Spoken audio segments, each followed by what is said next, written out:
ഈ കോപ്പിറൈറ്റ് എന്ന് നീ കേട്ടിട്ടുണ്ട്? കേട്ടിട്ടുണ്ട്. അയ്യോ എനിക്ക് വേണ്ട. ഡ്യൂട്ടി കയറാനുള്ള 7 മണി വരെ ഓഫീസിൽ ആരെങ്കിലും ഉണ്ടാവും. നമ്മളിത് ആദ്യമായിട്ടൊന്നുമല്ലല്ലോ.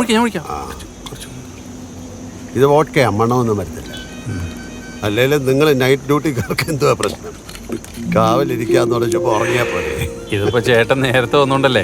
7 മണി കഴിഞ്ഞിരുന്നെങ്കിൽ പതിവ് പോലെ എന്റെ റൂമിലിരിക്കായിരുന്നല്ലോ. വേണമെങ്കിൽ കുളിക്കുകയും ചെയ്യാം. വേണ്ട, ഇന്ന് കാറിലിരിക്കാം, അതാ സുഖം.